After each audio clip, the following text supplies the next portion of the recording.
너희에게 평강이 있을지어다 라는 말씀으로 함께 말씀 나누겠습니다. 요한복음 20장 19절에서 23절 말씀 한 절씩 교독하겠습니다. 저부터 읽겠습니다.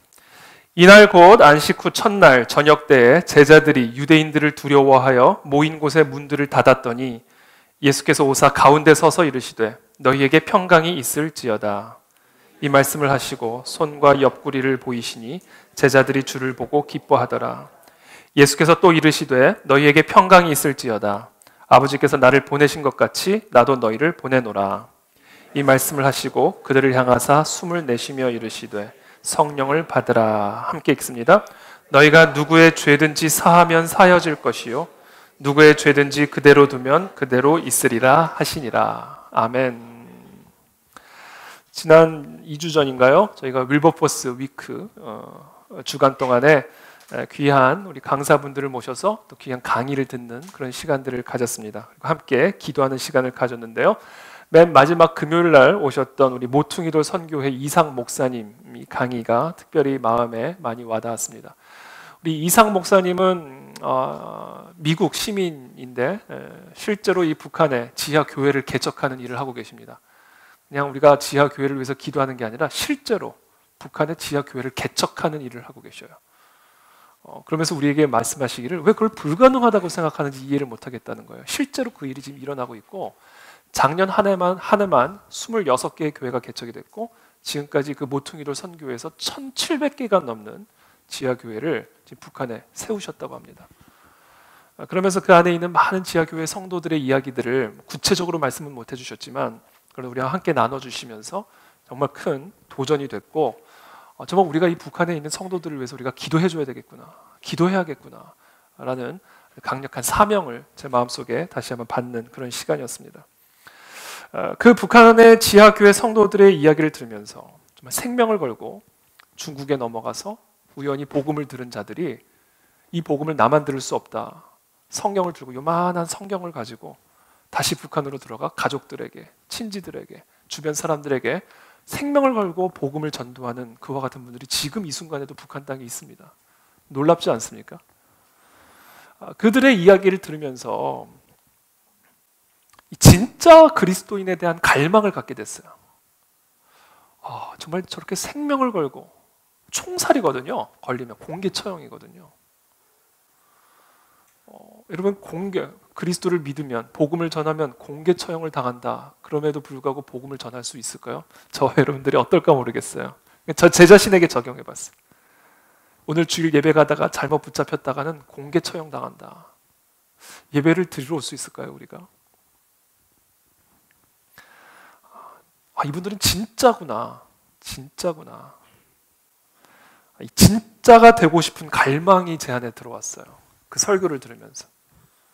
진짜 제자가 되고 싶고 진짜 교회가 되고 싶은 갈망이 제 안에 들어왔습니다. 우리는 어떻게 진짜가 될 수 있을까요? 저 여러분들은 진짜인가요? 저 여러분들은 진짜인가요? 이 교회가 진짜 교회인가요? 어떻게 하면 우리가 진짜가 될 수 있을까요? 진짜 그리스도를 만나면 됩니다.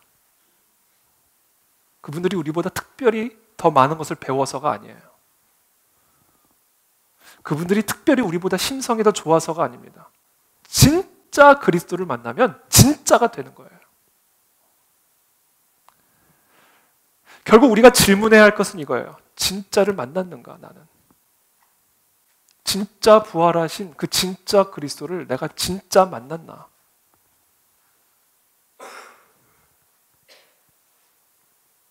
그 부활하신 그리스도의 진짜 인격적인 교제가 지금 이 순간에도 나는 이루어지고 있는가?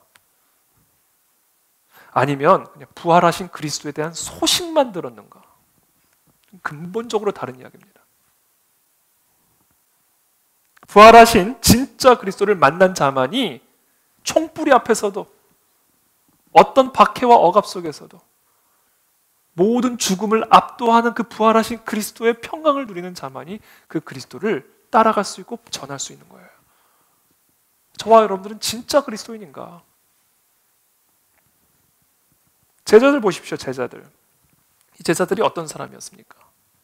아주 평범한 유대인들이었어요. 어부들, 세리들, 다양한 기질과 성품들을 가진 그런 사람들이었죠.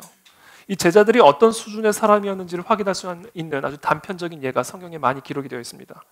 누가복음 9장에 보면 예수의 제자들 사이에서 예수를 따라가다가 다툼이 일어났어요. 막 싸움이 일어난 겁니다. 무슨 싸움이냐면 누가 더 큰 자냐를 두고 싸움이 일어난 거예요. 여러분, 유치하잖아요. 예수를 따르는 천하의 제자들이 지금 우리들 가운데 이 12명 가운데 누가 제일 큰 자냐를 두고 서로 싸웠다는 거 아니에요. 이게 얼마나 유치해요. 예수님 십자가에 못 박혔을 때 그 앞에서 로마 병사들이요, 예수님이 입고 왔던 옷 제비 뽑기 하고 있었습니다. 여러분, 얼마나 유치해요.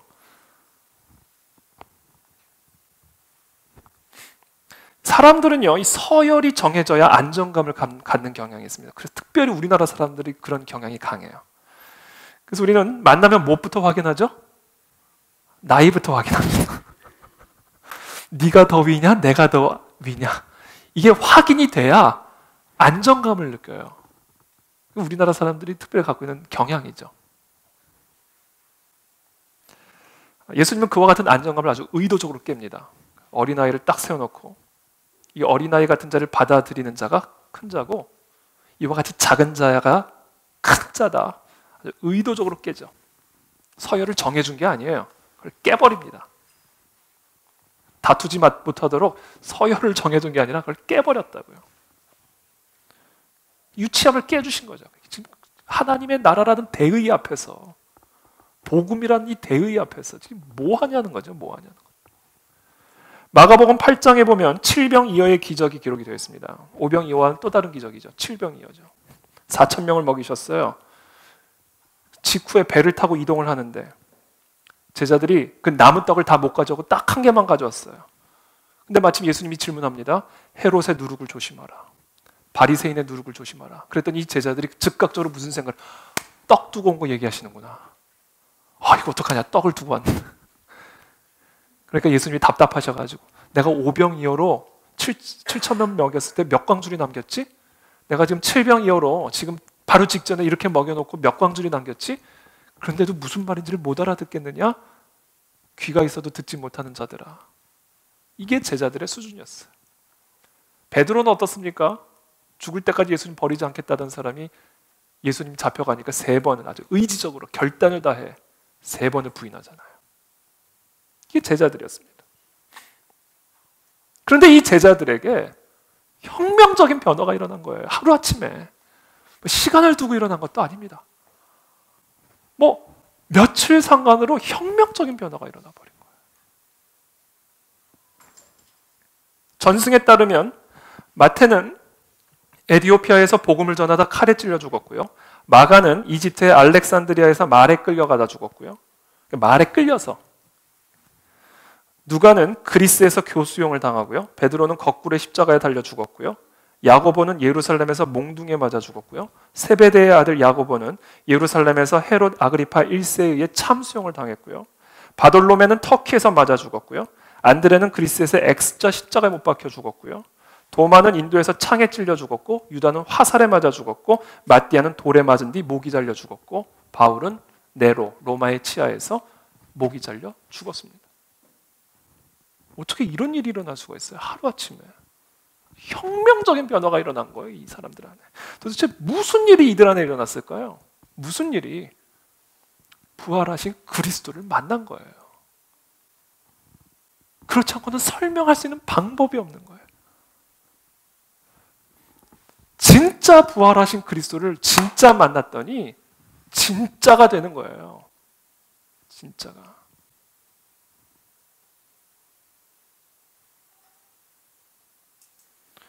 부활하신 그리스도를 만난 이후에 이 보잘것없는 갈릴리 변방의 소시민들은 예루살렘과 유대와 사마리아까지 부활하신 그리스도의 복음을 가지고 전하다가 죽습니다. 요한을 제외한 모든 제자들이 다 순교를 당해요.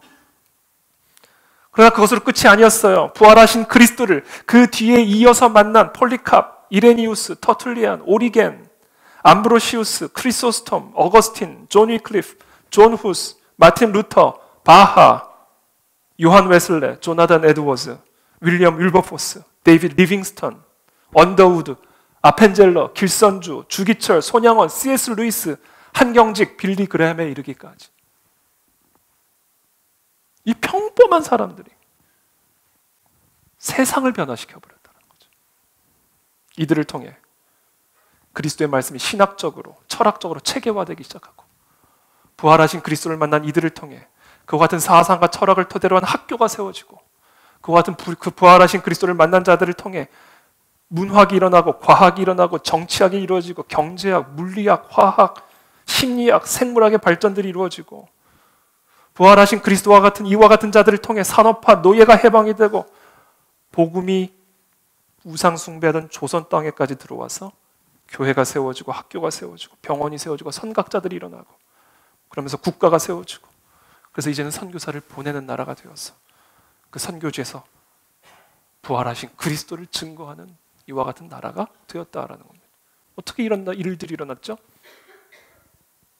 부활하신 그리스도를 진짜 만난 이 시민들을 통해 이 진짜 그리스도인이 일어나면서 이 세상이 변화된 겁니다.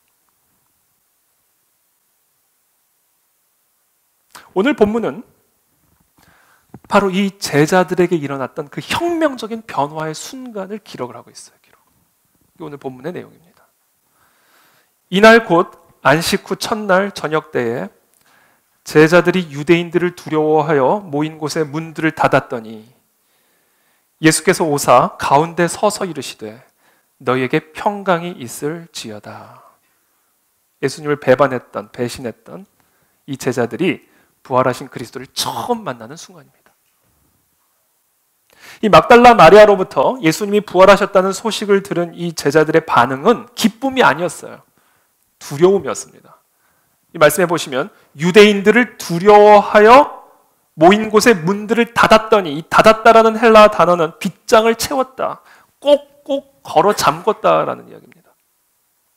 유대인들을 두려워하여 이 막달라 마리아의 부활 소식을 듣고 나서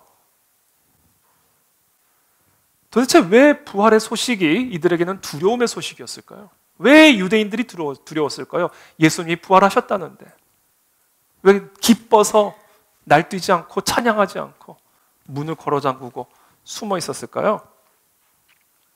여러분, 사람은 다 죽어요. 그렇죠? 사람은 다 죽습니다. 근데 예수님은 죽은 자 가운데서 다시 살아나셨어요. 이것은 무엇을 의미해요? 예수님은 그냥 사람이 아니라는 이야기예요. 하나님이라는 이야기입니다. 하나님임을 스스로 증명하신 겁니다.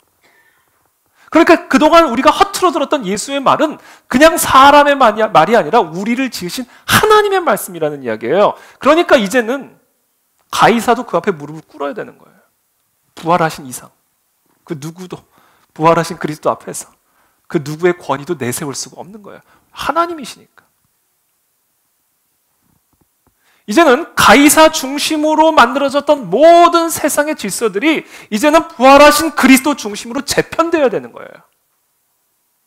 우리의 모든 우선순위, 우리의 모든 가치관, 우리의 모든 관점, 모든 우리의 삶의 체계가 이제는 가이사 중심이 아니라, 이태희 중심이 아니라, 암흑의 중심이 아니라 부활하신 하나님 중심으로 완벽하게 재세팅이 되어져야 되는 것을 의미하는 거예요. 그래서 부활하신 그리스도의 소식은요, 혁명이었어요. 혁명의 소식이었습니다. 혁명. 모든 걸 다 뒤집어 엎어버려야 하는, 다 흩어버리고 해체시키고 새롭게 하나님의 아들을 중심으로, 그분의 말씀을 중심으로 재편되어야 하는 혁명의 소식이었습니다. 혁명. 그러니 유대인들, 이 유대 종교 지도자들의 눈에 보기에 부활하신 그리스도의 소식은 뭐로 보여요? 종교 혁명으로 보이는 거죠. 로마 제국의 시저, 가이사의 눈에는 뭐로 보이겠어요? 정치 혁명으로 보이는 거예요. 내 권위보다 더 위에 있는 그 누구를 누가 있는 거예요? 혁명이죠, 혁명. 그리고 이 예수 그리스도를 따르는 모든 제자들은 다 혁명 세력이 되는 거예요. 그러니까 혁명 세력은 뭐예요? 잡아야죠. 죽여야죠. 예수님 잡아 죽였듯이 이 혁명 세력들을 다 같이 죽여야죠. 그래야 가이사 체제가 안정이 되고 유대교적 질서가 안정이 될 것 아니에요. 그러니까 이들은 지금 유대인들을 두려워하여, 로마 제국을 두려워하여 부활 소식을 듣자마자 방으로 들어가 문을 걸어 잠그고 숨어 있었던 거죠. 그 그때 부활하신 그리스도께서 아주 견고하게 닫혀진 그 문을 뚫고 통과하셔서 말씀하십니다. 예수께서 오사 가운데 서서 이르시되 너희에게 평강이 있을지어다. 저는 오늘 이 시간 저와 여러분들의 이 심령 안에 부활하신 그리스도로부터 주어지는 그 평강이 임하게 되기를 축복합니다. 어떤 문제로든 어떤 두려움 때문이든 아주 견고하게 문을 걸어 잠그고 그 안에 숨어있는 저와 여러분들의 이 심령 안에 모든 것을 뚫고 들어오시는 그 부활하신 그리스도의 평강이 오늘 이 시간 이 예배 가운데 임하게 되기를 축복합니다. 그걸 누리셔야 돼요. 그걸 누리셔야 돼요. 그게 부활의 소식이에요. 바로 그와 같은 소식이 오늘 이 시간 이 제자들에게 임한 겁니다. 자, 부활하신 그리스도를 만나면 우리에게 주어지는 세 가지가 있습니다.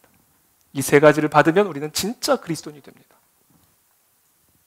자, 부활하신 그리스도를 만나는 순간 우리에게 주어지는 첫 번째, 진짜 평강이 주어집니다. 진짜 평강. 여러분, 평강에는요, 여러 종류의 평강이 있습니다.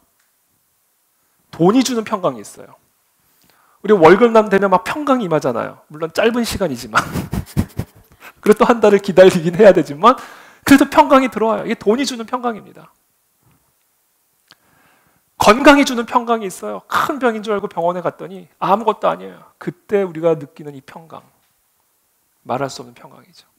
건강이 주는 평강이 있습니다. 지위가 주는 평강이 있어요. 지위가 높잖아요. 어딜 가나 평강해요. 다 알아봐주고 다 높여주고 다 인정해주니까. 또 외모가 주는 평강이 있어요. 지금 여러분 되게 평강해 보여요. 외모가 주는 평강이 있습니다. 그렇죠. 다양한 평강이 있어요. 그런데요, 이 모든 평강들은요, 사실은 다 가짜 평강이에요. 왜냐하면요, 재정이 주는 평강은 재정이 바닥나면 바닥이 납니다.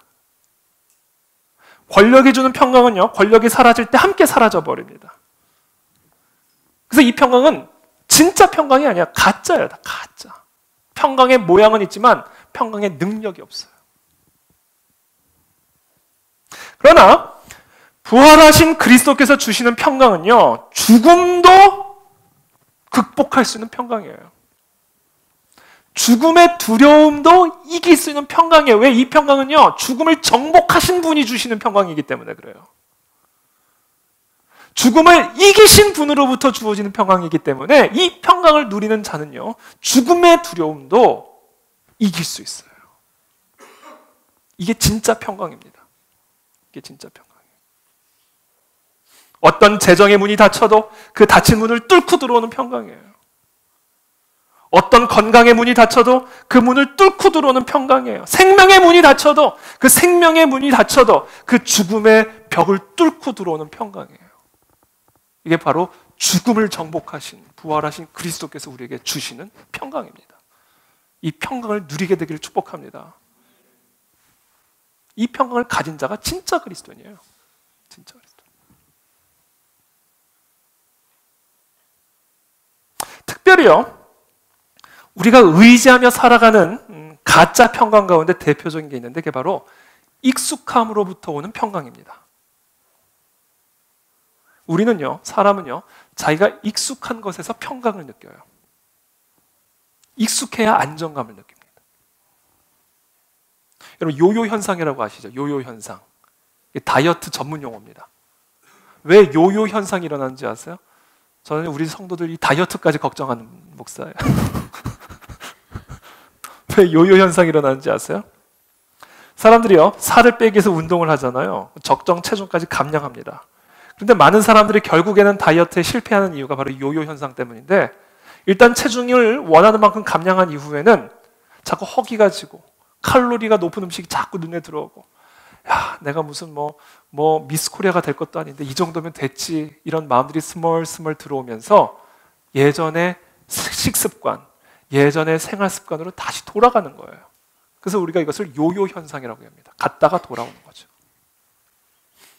왜 그럴까요? 왜 우리는 가는 것 같다가 다시 돌아올까요? 이 정신의학자 박용철 박사에 따르면요, 우리의 뇌는 새로운 것보다 익숙한 것을 선호하는 경향이 있다고 합니다. 이게 우리의 뇌라는 거예요. 그래서 우리의 뇌가 다이어트 이전의 체중으로 돌아가야 하고 다이어트 이전의 생활 습관으로 자꾸 익숙한 곳으로 돌아가도록 자꾸 명령을 내린다는 거예요, 우리 뇌가. 그래서 이 요요 현상이 일어난다는 겁니다. 그래서 우리의 뇌는요, 나에게 이로운 것을 선택하도록 명령하기보다는 평소에 유지했던 익숙한 상태를 유지하도록 명령을 한다고 합니다. 이게 우리의 뇌라는 거죠. 그래서 그것이 내게 유익한 것이든 해로운 것이든 하여튼 오랜 기간 동안 유지되었고 내게 익숙했다는 그 이유 하나 때문에 내 뇌 안에 표준으로 자리를 잡아버리는 겁니다. 자, 이런 식으로 내 뇌 안에 굳어진 그 익숙함들을 우리가 이제 뭐라고 얘기하면 습관이라고 얘기하는 거예요. 습관. 화날 때 화를 푸는 방식, 심심할 때 나타나는 행동들, 잠버릇, 식사버릇, 일처리 방법. 내 안에는요, 수많은 그 습관들이 아주 깊이 스며들어 있어요. 그래서 여러분, 부부 생활이 복잡한 거예요. 교회 생활이 복잡한 거예요. 다 각자에게 익숙한 표준을 가지고 서로를 끌어당기는 거예요. 이게 표준이라는 거예요. 이게 표준이라는 거예요. 나한테 익숙한 것들이. 그러니까 우리의 부부 생활, 교회 생활, 사회 생활이 복잡한 거예요. 내 기준으로 끌어당기려니까 힘이 필요하고, 그러니까 힘을 추구하고, 내 힘으로는 안 되겠으니까 팔을 결성을 하고, 그래서 서로 끌어당기는 겁니다. 그래서 이 세상이 이렇게 복잡한 겁니다. 그게 다 뭐 때문이에요? 뇌 때문이에요, 뇌 때문에. 제가 이제 이유를 깨달았어요. 뇌 때문이에요. 그래서 우리들에게 필요한 게 있어요. 뭔지 아세요? 뇌를 바꿔버려야 됩니다. 뇌를 바꿔버려야 돼요. 뇌를 바꿔버릴 수는 없잖아요. 그래서 하나님이 우리에게 주시는 게 있어요. 그게 뭔지 아세요? 고난이에요. 아주 뇌에 강력한 충격을 줘버리는 거예요. 이대로 살다간 내가 죽는구나. 이렇게 갔다간 다 망해버리겠구나. 아주 뇌에 강력한 충격을 줘서 표준을 새롭게 세팅을 시켜버리는 겁니다. 새로운 익숙한 길로 우리를 끌어가 버리는 거예요. 그래서 고난은 일종의 컴퓨터 리부팅하는 것처럼 꺼졌다 켜지는, 그렇게 함으로 우리에게 새로운 표준을 잡아가시는, 그렇게 함으로 우리를 그리스도의 장성한 분량으로까지 성장케 하시는 하나님의 지혜다라는 겁니다. 그래서 여러분, 하나님이 우리 안에서 이 새로운 일들을 시작하실 때는요, 언제나 고통과 두려움을 수반하게 합니다. 익숙한 거의 결별. 그렇게 함으로써 우리를 그리스도가 원하는 그 기준으로까지, 그 지점으로까지 끌고 가신다. 성장케 하신다. 자, 이 모든 과정을 통해서 예수님이 우리를 끌고 가시는 궁극적인 지점이 있어요. 이 모든 과정을 통해 우리를 궁극적으로 세우고자 하시는 그 목표 지점이 있다는 거죠. 그게 뭔지 아세요? 바로 부활하신 그리스도를 진짜로 만나고 그 부활하신 그리스도로부터 진짜 평강을 누리는 삶, 그 삶으로까지 우리를 끌고 가기 위해서 이와 같은 익숙함과의 결별, 다양한 형태의 고난, 이와 같은 과정을 통과하게 하신다. 그렇게 함으로 궁극적으로 부활하신 그리스도를 만나 그분으로부터 주어지는 진짜 평강을 누리는 삶으로 우리를 바꿔가신다. 돈으로부터 평강을 누리는 자들이 이제 부활하신 그리스도 안에서 그 평강을 누리는 법으로 배우고, 권력으로부터 평강을 누리던 자들이 이제 부활하신 그리스도로부터 주어지는 평강을 누리는 삶으로 바뀌게 되고, 젊음에서 평강을 누리던 자들이 이제 나이가 들어도 죽음의 턱 앞에서도 부활하신 그리스도, 죽음을 정복하신 그 그리스도로부터 주어지는 죽음을 이기는 평강을 누리는 삶으로 바꾸어 가신다. 그것이 바로 고난의 의미죠.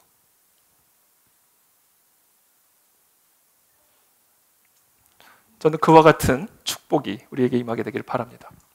사도 바울이 그래서 고백하는 거예요. 어떠한 형편에든지 나는 자족하기를 배웠노니 나는 비천에 처할 줄도 알고 풍부에 처할 줄도 알아. 모든 일, 곧 배부름과 배고픔과 풍부와 궁핍에도 처할 줄 아는 일체의 비결을 배웠노라. 내게 능력 주시는 자 안에서 주어지는 모든 평강의 능력으로 모든 것을 할 수 있다. 이거를 내가 배웠다. 이렇게 배웠다. 새롭게 표준이 세워진 거예요.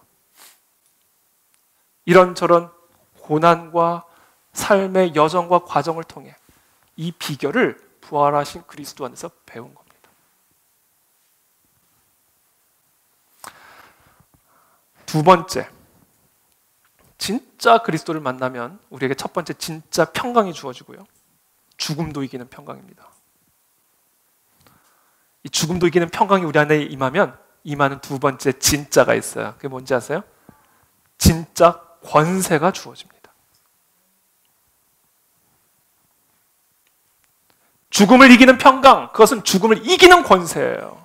어떻게 죽음 앞에서 평강을 누려요? 죽음을 이기지 않고는 평강을 누릴 수가 없습니다. 어떻게 저 미움 앞에서 평강을 누려요? 그 미움을 이기지 않고는 평강할 수가 없어요. 저 재정적인 두려움 앞에서 내가 어떻게 평강을 누릴 수 있어요? 그 두려움을 죽이는 권세가 내 안에 있지 않는 한 평강을 누릴 수가 없다고요. 그러니까 죽음을 이기는 평강은요, 죽음을 이기는 권세예요. 그래서 진짜 평강을 가진 사람은요, 진짜 권세를 가진 자고요. 바로 이 진짜 권세가 부활하신 그리스도께서 우리에게 부여하시는 권세입니다. 그래서 이 세상은요, 이 진짜 평강을 가진 자들을 다 두려워해요. 정말 두려워합니다. 김일성이 가장 두려워했던 사람, 모택동이 가장 두려워했던 사람, 바로 부활하신 그리스도를 만난 자들이었어요. 아니, 자신들의 박해와 총뿌리 앞에서도 어떻게 하늘을 우러러 찬양을 하며 총에 맞아 죽냐는 거예요. 그러니까 죽이면서도 두려운 거예요. 어떻게 이럴 수가 있냐는 거예요. 잡아 가두면서도 불안한 거예요. 어떻게 이럴 수가 있냐는 거예요. 그래서 여러분, 이 세상의 모든 독재자들, 이 가이사들은요, 자신들의 이 통치 체제 구조 안에 교회 박해라는 DNA를 그냥 넣어버렸습니다. 일관돼요. 가이사 때부터 마찬가지예요. 가이사 때, 시저 때부터 아주 일관됩니다. 일관돼. DNA가 들어가 버렸어요. 교회 박해. 왜 그런지 아세요? 두려워서 그래요. 두려워서. 이 진짜 부활하신 그리스도를 만난 자들을 보니까 이건 두려워서 못 살겠는 거예요. 이 땅의 왕은 난데 이 완전 이건 다 내 질서를 엎어버리겠는 거예요.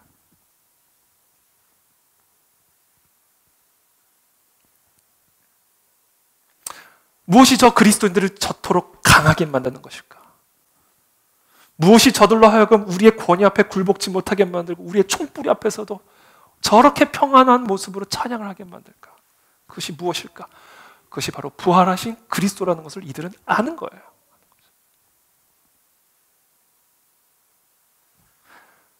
그래서 이 부활하신 그리스도로부터 주어지는 이 평강과 이 진짜 권세가 결국에는 가이사가 다스리는 이 세상을 어지럽게 만들 것이고 소동케 만들 것을 너무나 잘 알고 있는 거예요. 그래서 저와 여러분들이 박해를 받는 거예요. 그래서 저 북한의 동포들이 다 박해를 받고 있는 거예요.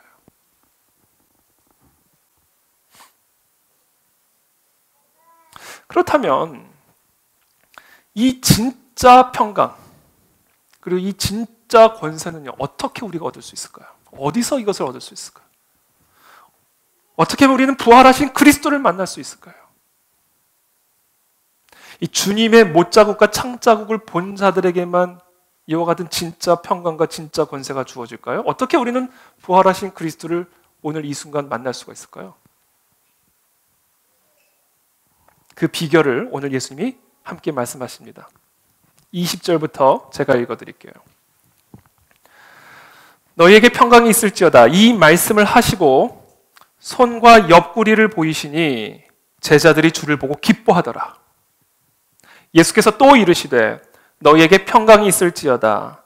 아버지께서 나를 보내신 것 같이 나도 너희를 보내노라. 이 말씀을 하시고 그들을 향하사 숨을 내쉬며 이르시되 성령을 받으라. 성령을 받아야 됩니다. 성령은 뭔지 아세요? 부활하신 그리스도의 숨이에요. 숨. 이게 성령입니다. 부활하신 그리스도께서 두려움에 떨고 있는 제자들 가운데 서셔서 너희에게 평강이 있을지어다. 이 말씀을 하시고 그들을 향하사 숨을 내쉬며 이르시되 성령을 받으라. 지금 예수님이 하셨던 일을 그대로 제가 재현을 한다면 이렇게 한 거예요. 너희에게 평강이 있을지어다. 아버지께서 나를 보내신 것 같이 나도 너희를 보내노라. 그리고 그들을 향하사 하고 성령을 받으라 말씀하셨어요. 어떻게 하면 우리가 부활하신 그리스도를 만날까요? 예전과 같이 도마처럼 꼭 옆구리에 넣어봐야 할까요? 보지 않고 믿는 자는 더 복되다 말씀하셨어요. 예수님이. 필요 없다는 얘기예요. 어떻게 우리는 부활하신 그리스도를 만나요? 부활하신 그리스도의 숨을 받아야 돼요. 성령입니다. 오순절 다락방에 하나님의 영, 성령이 불처럼 바람처럼 임했을 때 무엇이 임한 거예요? 부활하신 그리스도의 숨이 각자의 영혼 가운데 들어간 거예요. 우리는 그 부활하신 그리스도의 숨을 통해서 부활하신 그리스도를 만나는 겁니다. 그 부활하신 그리스도의 숨이 내 안에 들어올 때 우리는 진짜 평강을 누리게 되고 진짜 권세를 갖게 되는 거예요. 그래서 오늘 이 시간 우리가 간절한 마음으로 기도하기를 바랍니다. 부활하신 예수 그리스도의 숨이 이 성전에 가득 불어넣어지게 하여 주옵소서. 두려움에 떨고 있고 가짜 평강에 속고 있는 하나님의 거룩한 백성들의 심령 안에 하늘로부터 불어넣어지는 예수 그리스도의 숨이 우리 가운데 불어넣어지게 하여 주옵소서.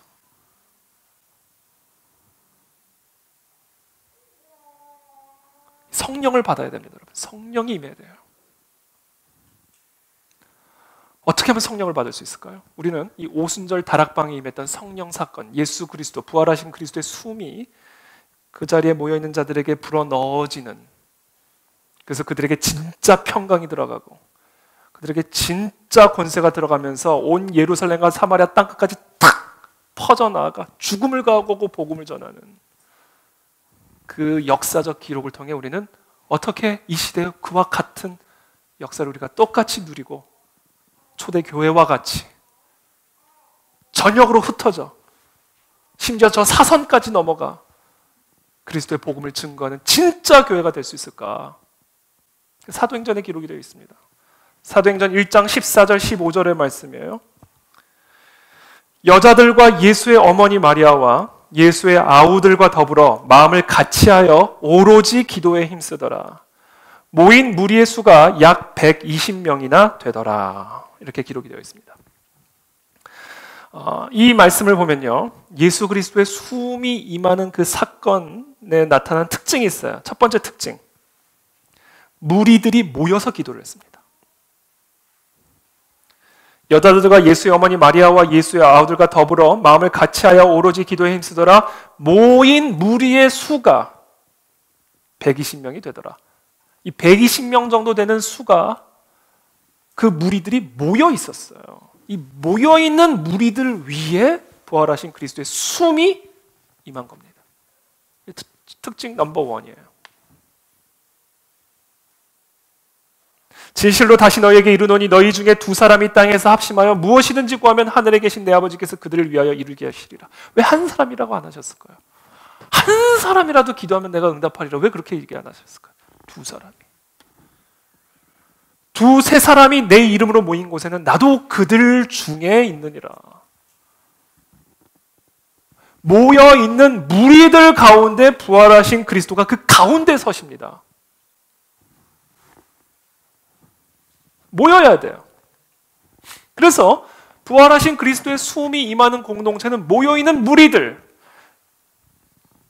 그들이 모여서 기도할 때, 그것을 우리가 보통 합심 기도라고 얘기하죠. 모인 무리들이요, 이 마음을 합하여 기도할 때 부활하신 그리스도의 숨이 그 공동체 안에 임했습니다. 그래서 저와 여러분들이 뭐를 해야 되냐면요, 이 마음을 합하여 모여 기도하는 일에 힘을 써야 됩니다.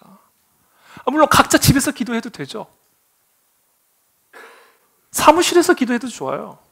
카페에서 기도하셔도 좋고, 어디서든 기도해야죠. 우리는 쉬지 말고. 그런데 모여야 돼. 모인 무리에게 그리스도의 숨이 임해요. 이게 원리입니다.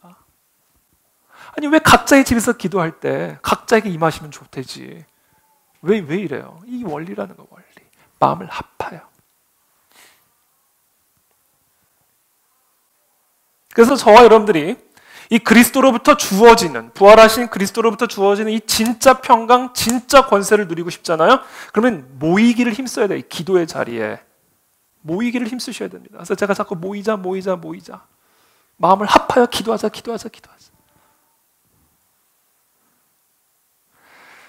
물론 우리 교회는요, 멀리 사시는 분들이 많이 계시죠. 그래서 사실 새벽 기도, 수요 예배 빠짐없이 나온다는 건 사실은 쉬운 일이 아니에요. 그래서 제가 그것을 이야기하지만 사실은 제가 또 죄송한 마음도 있어요. 멀리 계시니까. 그래서 여건이 허락되지 않는 분들도 계시죠. 그래서 저는 어떤 이야기를 하고 싶냐면, 일단 우리가 최선을 다해서 모이기를 힘쓰는데, 예를 들면 이거예요. 일주일 내내 새벽 기도회가 나오기 어려우니까 토요 새벽 기도회라도 모이자. 일주일에 한 번이라도 모이자, 제대로. 그냥 새벽 기도회는 나는 안 가는 예배 이렇게 하지 말고, 매일 나온다는 것이 여러 여건상 어렵거나 불가능하다면 가장 가능한 하루라도 잡아가지고 나오자. 이 자세가 우리 안에 있어야 된다는 거예요. 수요 예배도 마찬가지죠. 직장 생활하면서 밤에 수요 예배 나온다는 게 이게 쉬운 일입니까? 어려운 일이죠. 그러니까 수요 예배는 나는 안 가는 예배 이렇게 제껴놓지 말고, 한 달의 마지막 수요 예배는 나온다. 한 예배라도 정해서 나오자. 이게 모이기를 힘쓰는 교회 공동체의 모습이다라는 거예요. 주일 예배는 말을 하지 않겠습니다. 이거는 말을 하지 않겠습니다. 이거는 그냥 생명 걸고 나와야 돼. 주일 예배. 딴 데서 들으면 되죠. 요새 인터넷 얼마나 좋아요. 기독교 방송국이 얼마나 많습니까? 근데 그게 아니라는 거예요. 그게 아니라는 거예요. 모여서 합심하여 기도하고 예배하는 그 자리에 부활하신 그리스도의 숨이 나에게도 임하고 당신에게면 우리 모두에게 임한다. 이게 회복이 돼야 됩니다. 그래서 지금 우리 교회 목회 철학 이거예요. 목회 방향은 이거 하나예요. 모여서 기도하는 게 다예요. 그러면 하나님이 일을 하셔요. 그랜드 피아노 어느 날 생기는 거 보세요. 어느 날 생겨버려서 이 빈 공간을 뭐로 채울까? 어느 날 생기잖아요. 이게 하나님이 일하는 방식이에요. 지금 여기 있는 빈 의자 언제 채워질까? 모여서 기도하면 그냥 채워져요. 그냥 채워지는 거예요.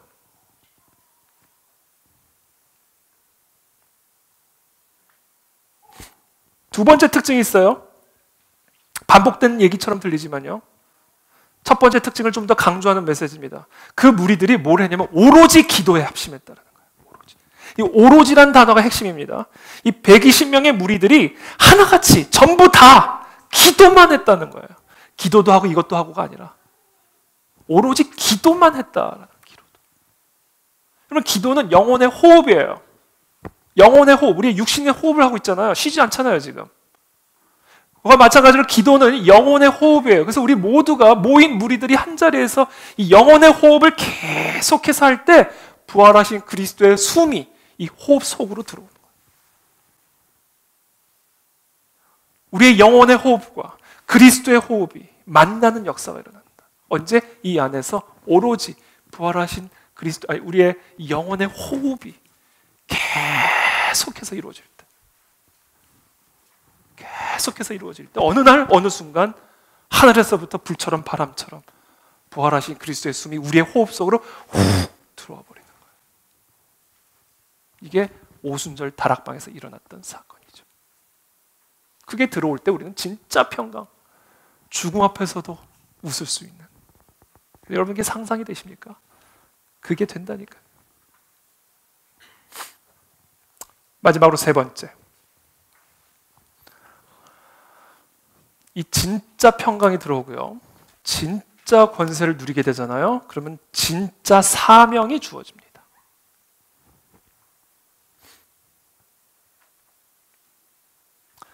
(22절부터) 제가 읽어드릴게요. 21절부터 읽어드릴게요. 예수께서 또 이르시되 너희에게 평강이 있을지어다. 아버지께서 나를 보내신 것 같이 나도 너희를 보내노라.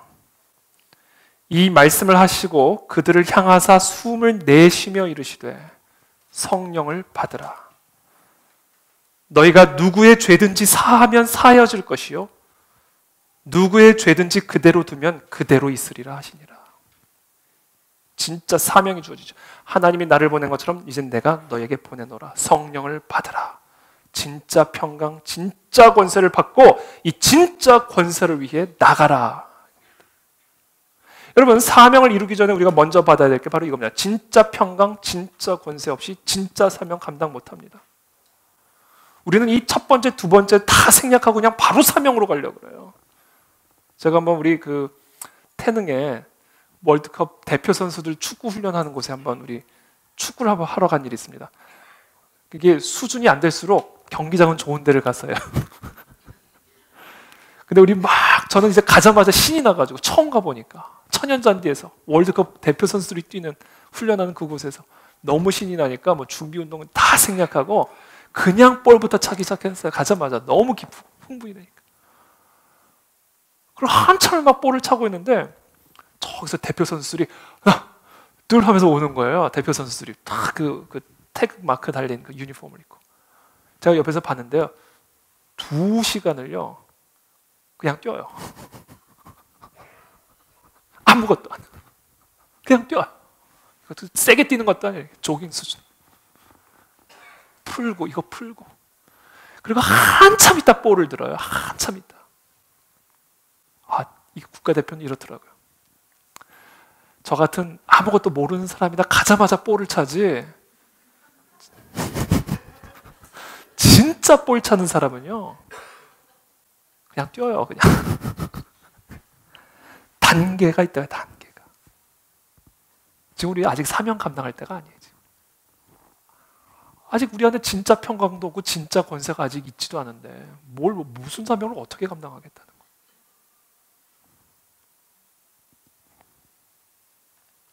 그래서 제가 지금 제가 자꾸 얘기하는 자꾸 우리가 뭐를 하려고 하지 말고 기도하자. 영혼의 호흡을 돌리자. 계속. 그러면 어느 순간 그리스도의 숨이 훅 들어와 가지고요. 가지 말래도 가고 하지 말래도 하게 되고 하지 않은 일도 막 일어나고 이렇게 되는 거예요. 저는 그 진짜 성령의 역사를 보고 싶다는 거죠.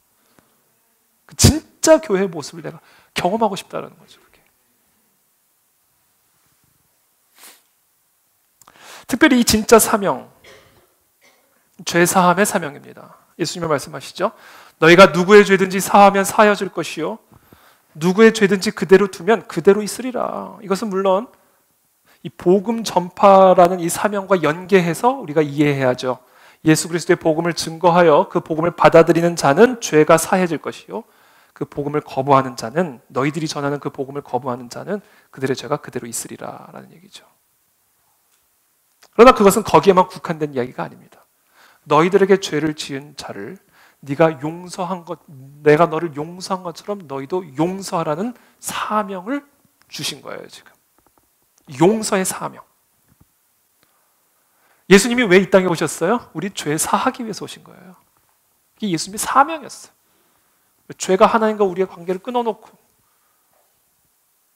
하나님과의 단절 속에서 그래서 사망과 어둠의 상태에 있고 있기 때문에 그 죄 문제 해결하려고 용서하려고 오신 겁니다. 그러므로 그 용서함을 받은 너희들도 나아가서 너희들을 끊어내고 있고 이 세상을 다 끊어내고 있고 그래서 결국 하나님과 끊어내고 있는 이 모든 죄의 문제를 해결하라.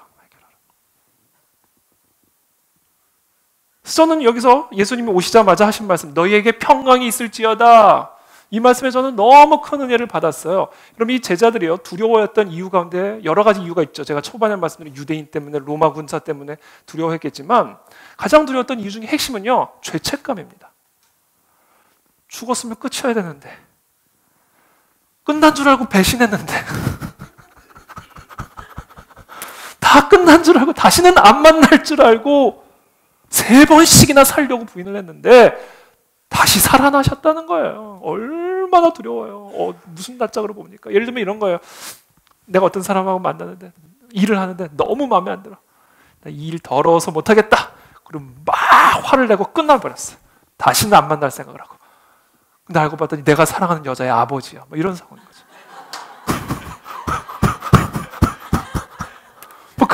그 이제 막장 드라마가 돼. 그때부터 이제 인생에 꼬이는 거예요, 이제. 스텝이 꼬이는 겁니다. 그런 거죠, 그런 거. 이제 끝난 줄 알고 배신했는데 다시 살아나셨다니 얼마나 불안해요, 얼마나 불안해요. 찾아올 게 분명한데 그 전능하신 능력으로. 얼마나 불안해요, 얼마나 불안해요. 근데 오셔가지고 예수님이 하신 말씀이 뭐예요? 이 나쁜 놈, 나를 배신해, 이 배은 만덕한 놈아? 가 아니라 뭐라고 그랬어요? 평강이 있을지어다. 죄책감과 수치심과 두려움에 사로잡히는 자, 평강이 있을지어다. 이것은 무슨 평강이에요? 죄 사함의 평강입니다. 용서의 평강, 용납의 평강이죠. 이 평강을 가지고 아버지가 나를 보낸 것처럼 내가 너희를 보내니 이와 같은 용서의 평강을 전하라. 그렇게 세상이 바뀌는 겁니다. 한 사람의 이야기를 끝으로 제가 오늘 설교를 마칠 텐데요. 오인호 씨라는 분의 이야기입니다. 지금부터 60년 전인 1958년 4월 25일 금요일 밤 9시경에 펜실베니아 대학 주변의 해밀턴 거리 36가에서 살인사건이 일어납니다. 한국인 유학생이었던 오인호 씨, 당시 26살이었는데요. 한국에 있는 부모님에게 편지를 보내기 위해서 집 앞에 있는 우체통으로 다가가는 순간 근처에 숨어있던 흑인 불량배들이 달려들었습니다. 11명의 불량배들은 이 오인호 씨를 애워싸고 주먹과 발을 내질렀고요. 날카로운 철사가 달린 블랙잭이라는 흉기로 그의 머리를 내리쳐서 살점이 다 뜯겨져 나갔어요. 정신없이 맞은 이 오인호 씨는요, 비명 한 번 제대로 지르지 못하고 그 자리에 쓰러졌고 병원으로 옮겨가는 가운데 숨을 거두고 말았습니다. 이 오인호 씨가 머물었던 작은 아버지 오기항 목사의 집을 나선 지 약 5분 만에 벌어진 일이었어요. 그 범인들은 근처 교회에서 열리는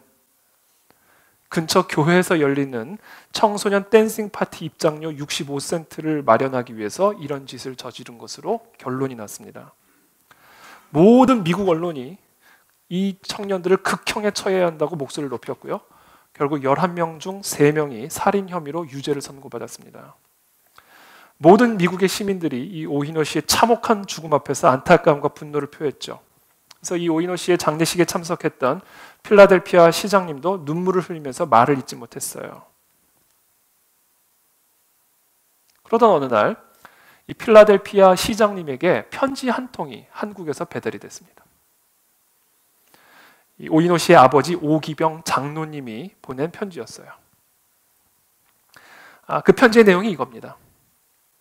하나님께서 우리의 슬픔을 승화시켜 기독교적 소망을 주신 것에 감사합니다.